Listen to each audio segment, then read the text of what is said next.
주님 가르치는 기도로 함께 기도하겠습니다. 하늘에 계신 우리 아버지, 아버지의 이름을 거룩하게 하시며 아버지의 나라가 오게 하시며 아버지의 뜻이 하늘에 저와 같이 땅에서도 이루어지게 하소서. 오늘 우리에게 일용할 양식을 주시고 우리가 우리에게 잘못한 사람을 용서하여 준 것 같이 우리 죄를 용서하여 주시고 우리를 시험에 빠지지 않게 하시고 악에서 구하소서.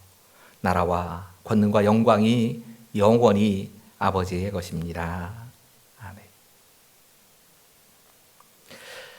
함께 찬송가 384장 나의 갈 길 나가도록 함께 찬양하시겠습니다.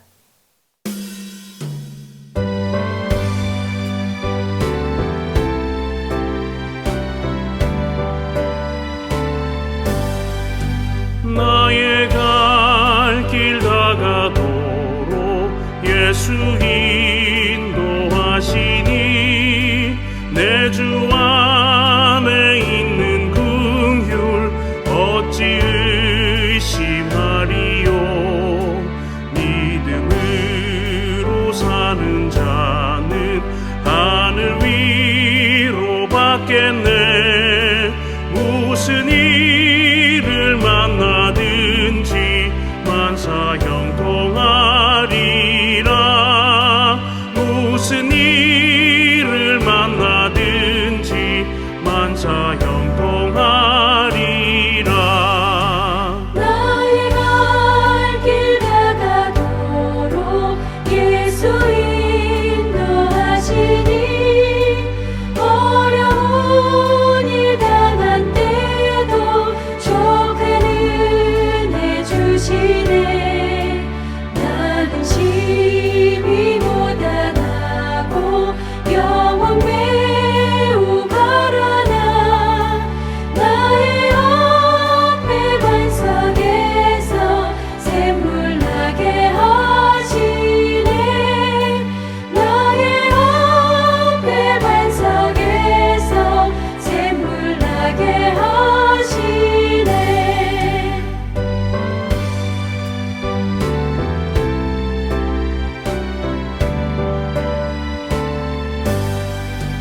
나의 갈 길 나가도록 예수 인도하시니 그의 사랑 어찌 큰지 말로 할 수 없도다. 성령감화 받은 영혼 하늘 날아갈 때에 영명부를 나의 찬송 예수 인도하셨네. 영명부를 나의 찬송 예수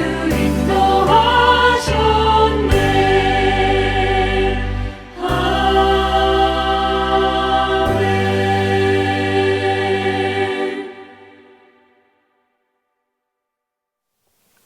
이 시간 우리에게 주시는 하나님 말씀은 출애굽기 15장 6절에서부터 10절까지의 말씀입니다.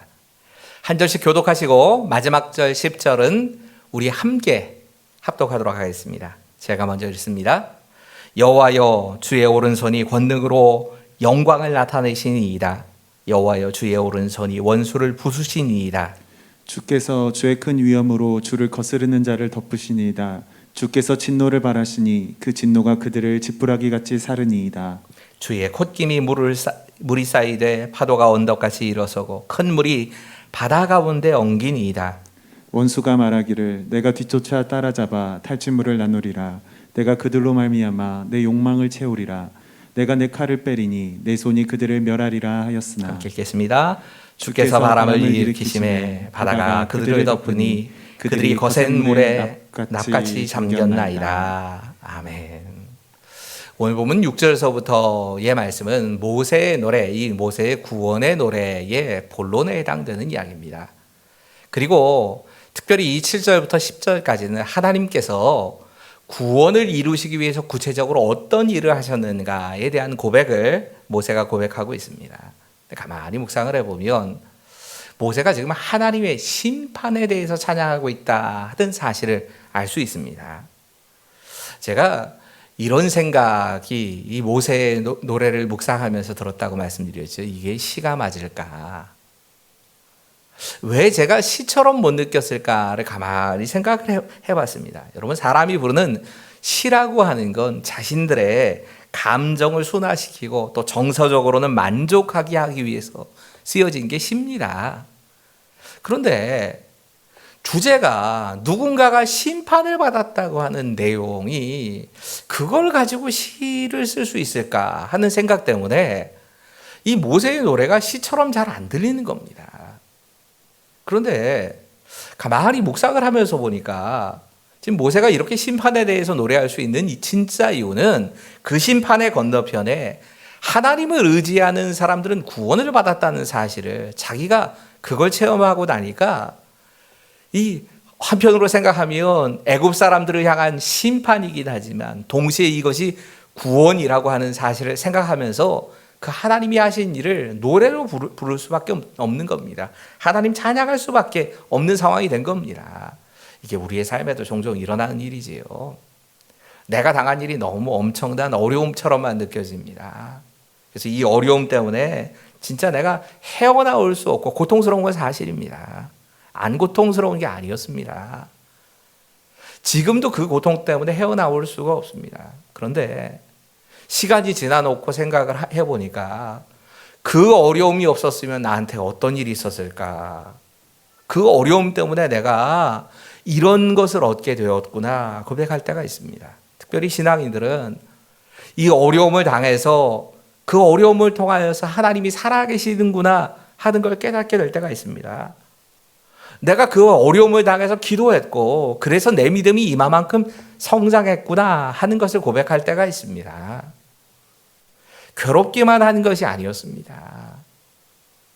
그것을 통해서 얻은 유익을 보게 되니까 그 시간들 다시 돌아가고 싶지는 않지만 그 시간을 통해서 하나님께서 내게 이루신 그 일들에 대해서 간증하며 고백하고 찬양하게 되는 일이 그 찬양이 남게 되는 경우가 있습니다. 오늘 본문이 바로 이런 경우입니다. 모세가 지금 6절에 이렇게 고백하고 있습니다. 같이 한번 읽어볼까요? 시작. 여호와여 주의 오른손이 권능으로 영광을 나타내시니이다. 여호와여 주의 오른손이 원수를 부수시니이다. 참 특이하게 느껴지는 표현이 여호와여 주의 오른손이 이렇게 두 번 고백하고 있다는 겁니다. 여러분들 오른손이라고 하는 것은 강한 능력을 상징합니다. 그래서 사람의 오른손이라고 하는 것도 그렇고 하나님의 오른손이란 말은 하나님이 강한 능력으로 무언가를 하셨다는 뜻입니다. 근데 참 이게 특이한 표현이지요. 사실 성경을 읽다 보면 특별히 시편을 읽다 보면 가끔 우리 번역 그냥 그대로 살려놔서 주님의 손가락으로 무언가를 이루셨다라는 표현이 나올 때가 있습니다. 근데 이 주님의 손가락이라고 하는 게 원어의 의미입니다. 사실은. 근데 우리는 손가락이라고 표현하지 않고 주님의 능력이 예전엔 주로 이렇게 표현했습니다.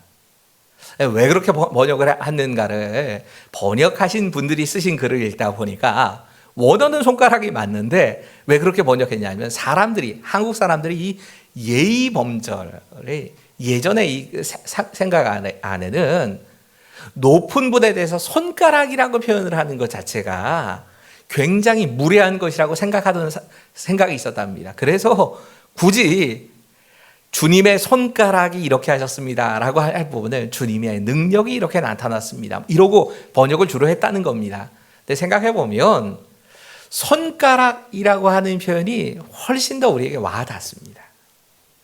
하나님께서 직접 그 손으로 그 일에 직접 간섭하셨다는 얘기 아닙니까? 주님의 오른손이 무언가를 직접 하셨다는 겁니다.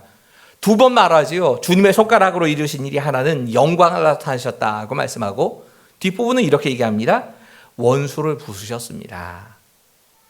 실제로 하나님이 하신 건 뭘까요? 앞에 있는 게 아니라 뒤에 겁니다. 원수를 부수셨는데 그 원수를 부수신 것이 하나님께는 영광이 됐다는 겁니다. 심판하신 그 일이 하나님께는 영광이 됐다는 겁니다. 여러분, 하나님께 영광이 됐다는 얘기는 사실은 이 구원의 역사에 있어서는요, 하나님이 모든 것을 다 하셨습니다. 이걸 고백하는 겁니다. 사실 우리의 구원도 똑같지 않습니까? 이 출애굽 당시의 상황을 묵상해 보면 이스라엘 백성들이 하는 게 아무것도 없습니다. 하나님이 10가지의 재앙을 보내셔서 이스라엘 백성들을 묶고 있던 것들을 다 풀어내십니다. 여러분, 그 재앙의 시간들이 이스라엘에게도 공포스럽지 않고 괴롭지 않았던 시간은 아닙니다. 하지만 그 시간을 통해서 묶고 있던 것들이 다 풀리고 그들이 의지하고 그들의 대적들이 의지하던 진짜 신으로 보였던 그게 아무 힘도 없다는 걸 하나님이 눈앞에서 다 보여주십니다. 아, 저걸 따라가면 안 되는구나. 백성들이 보게 된 겁니다. 홍해가 갈라질 때도 그렇게 낭만적인 사건 아니었을걸요? 하나님이 바람 통해서 이 홍해를 가르신 거니까 오늘 표현에 의하면 하나님이 콧김을 부셔서 직접 표현하다 보니까 이렇게 시적으로 표현한 거겠죠. 하나님 콧김을 부셔서 이 바람을 통하여서 이 양쪽으로 벽을 세워 놓으시는데 홍해가 갈라진 그 사이를 지나가는 이스라엘 백성들이 와 신기하다 이러고 지나갔을 것 같지 않던데요. 두려운 마음으로 언제 이 홍해가 쏟아질지 모른다라고 하는 그 마음 가지고 그냥 겨우 내가 요 순간만 통과하자 그러고 빨리 막 지나가려고 그 조바심을 냈을 겁니다. 게다가 이집트의 군대가 바로 그들 앞에 있습니다. 왜 그들이 앞을 못 보고 저렇게 헤매고 있는 건지 난 모르지만 겨우 이 홍해를 건너올 때쯤 돼가지고 이집트의 군대가 이 병거를 몰고 쫓아오는 겁니다. 그들의 바퀴가 막 진흙에 빠지고 그러니까 빨리 쫓아오지는 못하지만 이스라엘 백성들의 마음에도 다급한 마음을 가지고 겨우겨우 빠져나왔을 겁니다. 그런데 하나님의 오른손이 그 강력해 보이던 바로의 군대를 한순간에 쓸어버리시는 겁니다. 5절에서 그렇게 말씀하죠. 돌덩이처럼 바다에 잠기게 하셨다.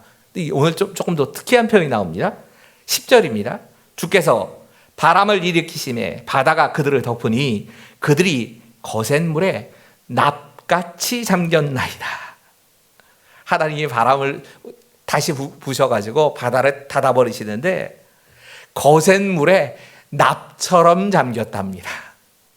어제는 돌처럼 잠겼다. 그래서 돌처럼 가라앉아 버렸다 하시더니 이제 납이 돌보다 오히려 더 깊이 가라앉는다는 거 아시죠? 그렇게 가라앉아 버렸다는 겁니다. 여러분 이집트의 군대가 몰살당하는 것을 보면서 이 이스라엘 백성들은요 정말 그렇게 대단해 보이던 그들이 하나님 앞에서 아무것도 아니란 걸 본 겁니다. 사실 우리의 구원이라고 하는 게 그런 모습으로 나타나는 거 아닙니까? 내가 뭘 한 게 아닙니다. 나는 진짜 하나님께 살려달라고 구하기만 한 겁니다. 이게 무슨 구원의 때만 있는 게 아니기 때문에 우리도 경험하는 겁니다. 이 땅을 살아가면서 내 힘으로는 도저히 어떻게 할 수 없는 문제를 만나서 하나님께 살려달라고 이 문제에서 해결만 좀 해달라고 그렇게 기도한 겁니다. 내가 뭔 기도의 방향도 제대로 정하지 못하고 그렇게 기도를 했는데 하나님께서 내 앞에서 문제를 쓸어가시고 나를 그렇게 괴롭히던 그 문제까지 한꺼번에 싹 엎어버리시는 것을 경험합니다. 그리고 우리가 고백하게 되는 게 뭡니까? 아, 하나님 정말 살아계시는구나. 이 하나님의 심판이 그렇게 하나님의 영광을 드러내는 것으로 나타나게 됐다는 겁니다. 이게 하나님의 영광이 됐다는 겁니다. 근데 오늘 본문에서 이 모세의 노래를 묵상하면서 동시에 자꾸 눈에 들어오는 게 그럼 묵상하면서 우리가 생각해 봐야 되는 건 항상 우리가 하나님 편에만 서는 게 아니거든요. 하나님을 대적하는 사람 편에 설 때가 있습니다. 이 7절에 거스르는 자라고 하는 하나님의 대적, 그 백성의 대적이었던 이 사람들의 모습이 자꾸 보이는 겁니다. 여러분 이 거스른다는 말은 대항하여 일어선다라는 뜻입니다. 대항해서 일어선 사람들의 모습이 자꾸 눈에 들어오는 겁니다. 여러분 이 사람들은요 10가지 재앙을 다 경험했습니다.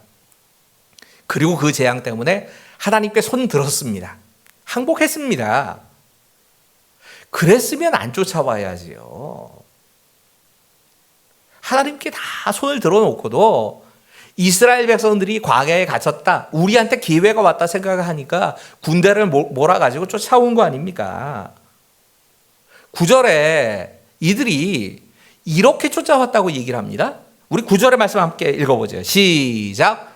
원수가 말하기를 내가 뒤쫓아 따라잡아 탈취물을 나누리라. 내가 그들로 말미암아 내 욕망을 채우리라. 내가 내 칼을 빼리니 내 손이 그들을 멸하리라 하였으나. 여러분, 하나님께서 이 바다를 가르시고 길을 뚫어 놓으시니까 이걸 보면서 이집트 군대가 뭐라고 말하면서 쫓아오느냐? 저놈들 쫓아가서 탈취물을 나눠야겠다. 잡지도 않았는데요. 뭐 잡기나 하고선 그런 소리 하는 게 아닙니다. 사실 그들이 갖고 있던 이 탈취물이라고 하는 게 이집트 사람들이 노예 생활하는 이스라엘 백성들에게 노예의 값을 지불하면서 그렇게 내보낸 거 아닙니까? 근데 그렇게 주었던 목걸이나 뭐 보석이나 이런 걸 내가 뺏어오겠다 그러면서 쫓아오는 겁니다. 내 욕심 다 채울 때까지 그렇게 하겠다는 겁니다. 그리고 이렇게 얘기합니다. 내가 칼을 뽑겠다. 여러분, 칼 뽑겠다는 얘기는 다 죽여버리겠다는 얘기입니다. 근데 이 대적의 모습에서 저는 자꾸 반복되는 말씀이 그 가운데 메시지가 있다고 생각하기 때문에 자꾸 뭔가를 이야기합니다. 내가. 이 짧은 구절에 이 나라고 하는 말이 5번이나 나옵니다. 내가, 내 칼이, 내 손이. 결과가 뭡니까? 자기들이 망한 겁니다. 여러분, 이게 하나님의 대적, 우리를 괴롭히는 사람에게만 해당된다면 사실 이거 뭐 그런가 보다 하고 끝내겠지만, 우리가 신앙생활을 하면서도 내가 할 때가 얼마나 많습니까? 하나님께서 내게 맡기신 일을 하는데도 내가 드러나고 내가 영광을 받아야 되겠고, 내 힘으로 여러분, 우리 신앙에 이런 모습이 정말 잘 나타납니다. 그럼 하나님의 영광이 안 됩니다. 대적들이 가졌던 이 내 마음을 채우려고 애쓰는 것, 이게 우리의 삶을 얼마나 피폐하게 만드는지 모릅니다. 내가를 찾으면서 자꾸 뭔가 쫓아갑니다. 만족이 없습니다. 돈 아무리 많이 벌어도요, 내가 내 만족을 위해서 가면 만족스럽지 못합니다. 더 많이 버는 사람들이 눈앞에 또 보입니다. 내가 원하는 만큼을 가져도 또 만족 못하고 더 갖고 싶습니다. 내가 무슨 일을 성취해도 그 성취한 일에 대해서 만족 못합니다. 무슨 바닷물 먹은 것 같습니다. 소금물 먹으면 그거 먹고 나서 갈증이 해결이 되는 게 아니라 더 목말라지지요. 꼭 그런 상태가 될 때가 많습니다. 더 큰 욕심 생기는 겁니다. 여러분, 우리가 신앙생활 하면서 이 내가를 버리는 게 얼마나 중요한지 모릅니다. 근데 저는 이 표현 가운데, 내가라는 표현 가운데 마지막 표현이 참 아프게 다가왔습니다. 이렇게 말합니다. 내가 내 칼을 빼리니 내 손이 그들을 멸하리라. 왜 하나님께서 이들을 멸망시키셨을까 생각할 때 바로 이 말 때문이 아니었을까 하는 생각이 든 겁니다. 그들의 마음이 말로 표현된 겁니다. 내가 내 칼을 뽑아서 그들을 내 손으로 멸해버리겠다, 이렇게 얘기를 하는 겁니다. 죽여버리겠다고 얘기를 한 겁니다. 하나님의 심판의 때가 찼을 때를 어떻게 구분하는가, 측정하는가, 이건 제 생각입니다. 저는 하나님께서 하나님의 자리에 사람이 서게 되면 그때 그 사람을 심판하신다고 생각합니다. 이걸 제일 두려워합니다. 교만이 패망의 선봉이다 하는 말을 저는 내가 하나님의 자리에 선다라고 제 나름대로 이렇게 해석을 하고 사는 겁니다. 내가 마치 하나님이 된 것처럼 말을 하고 내가 행동을 하게 되면 그 영혼은 이미 심판받은 겁니다. 직접적인 하나님의 심판이 바로 있지 않다 할지라도 내가 하나님처럼 말하고 행동을 한다면 그 영혼은 이미 심판받은 겁니다. 그리고 때가 차면 결과적으로 하나님께서 그를 심판하실 때가 있습니다. 여러분, 지금 이 오늘 본문의 상황을 보면 내가 생사를 내 마음대로 다른 사람의 생사를 주관할 수 있다, 이거 하나님 자리에 선 거 아닙니까? 만약이라도 우리가 그런 순간을 맞이한다면, 그런 힘을 가지게 된다면 정말 두려워해야 합니다. 이건 두려워해야 될 일이지 감사할 일이 아닙니다. 우리가 직접 사람을 살리고 죽이는 일은 뭐 특별한 힘이 없는다 하지 않을 테니까 나하고 상관없는 얘기라고요? 그거 아닐걸요? 여러분, 우리가 하나님 자리에 서는 건요, 그 사람에 대해서 내가 판단하고 심판하는 자리에 서는 것, 이게 그 사람의 인격이나 그 사람의 삶이나 이것에 대해서 그렇게 서게 되는 게 곧 하나님 자리에 서는 겁니다. 그러면 두려워해야 됩니다. 빨리 회개해야 되고, 내가 만약이라도 그렇게 판단하고 심판하는 자리에 서게 될 때는 나의 영혼의 상태에 대해서 다시 봐야 합니다. 하나님의 긍휼을 구해야 될 때가 온 겁니다. 이런 경우도 있습니다. 내가 하나님의 대적하는 자리에 일부러 섭니다. 사실 이것도 하나님 자리에 서려고 하는 겁니다. 하나님이 이 일을 정말 좋아하신다는 걸 압니다. 하지만 고의로 그 일을 막아설 때가 있습니다. 겉으로는 안 그런 척하지만 우리의 마음의 중심을 하나님이 아십니다.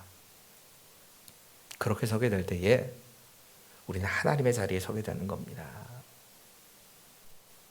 여러분들, 우리의 영혼이 하나님의 은혜를 찬양하고 하나님이 하신 일을 높이는 그런 자리에 서 있는지, 하나님 편에 하나님께 순종하는 자리에 서 있는지, 아니면 내가 내 힘으로 내 손으로를 찾는 그 자리에 서 있는지, 신앙인이라 할지라도 점검해 봐야 합니다. 하나님은 우리가 하나님 앞에 겸손하게 하나님의 대적이 아니라 하나님 따르는 사람 되기를 원하고 계십니다.